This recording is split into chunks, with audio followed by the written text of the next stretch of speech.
Okay, this is a demonstration video for the battery capacity tester. The voltage monitor and all the other parts of the system are prototyped on a breadboard.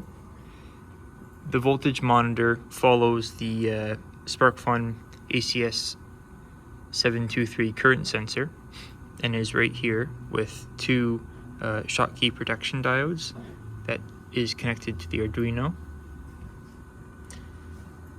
After the current sensor and voltage monitor, there is the voltage divider for the LCD's backlight and contrast ratio. And then there's the MOSFET gate drive circuit with a little LED indicator here to indicate when the load is switched on and off. Next is the buzzer, which will make a sound whenever the load is switched on and off or the state is changed in the discharge test.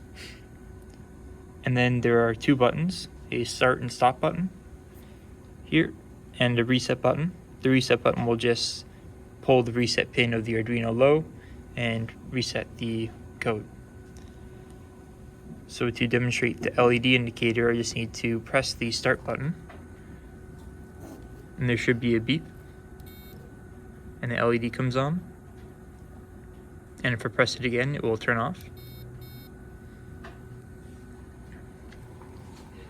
Here is the LCD that is connected to the Arduino.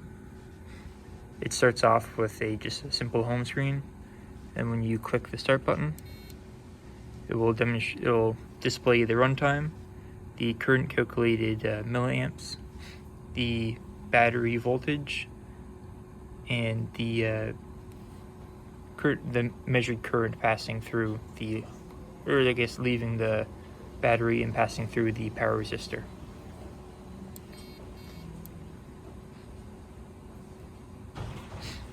And then over here is the power resistor that is just set at a distance. It's a 20 ohm power resistor that's set to be 6 ohms, so that with a 12 volt battery it's draining at 2 amps.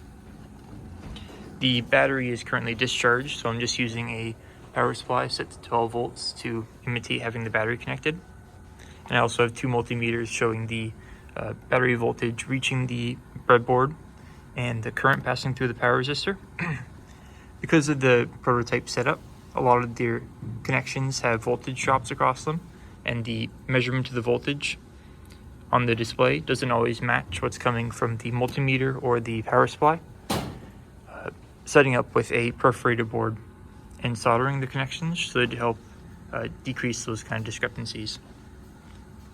Next, I'm going to show the LabVIEW GUI and demonstration. So this is the LabVIEW GUI where you can choose the port that the Arduino is connected to through a USB. And then you can specify the end character for each transmission, whether you want the port to be read, and if you want it saved to a text file.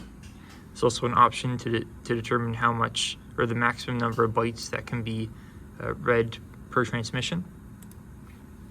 So if I start this guy by clicking the top arrow, it will ask where I want to save the data and start displaying the current measurements from the Arduino. If I click the start button, we'll start a discharge test, and then the discharge data will be added as well, including the runtime, the capacity, the incremental capacity, and the time between calculations. Then if I go to that file,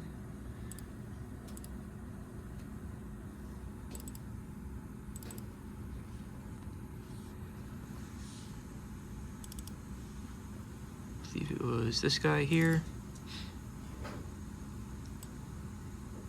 The discharge test we're currently running is going to be stored here and saved on every transmission.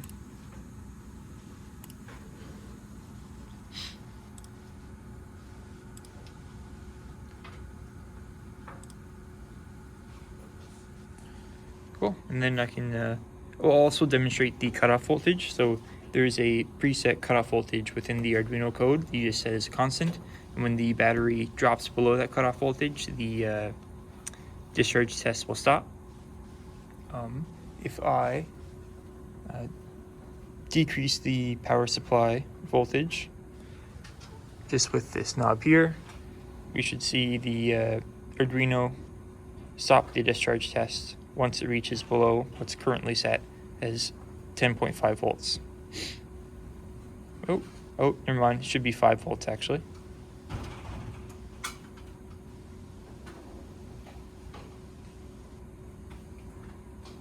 And nope.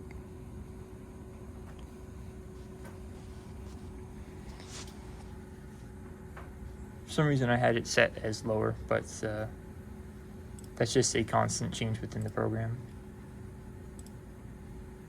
Yeah, I had a debug setting for the testing the cutoff voltage, which, yeah, I had it set here for 3.5 volts, which makes sense. So it's about when it cut off. I can test it again just to demonstrate. So it should be, if we turn it on again, it should turn off at 3.5 volts.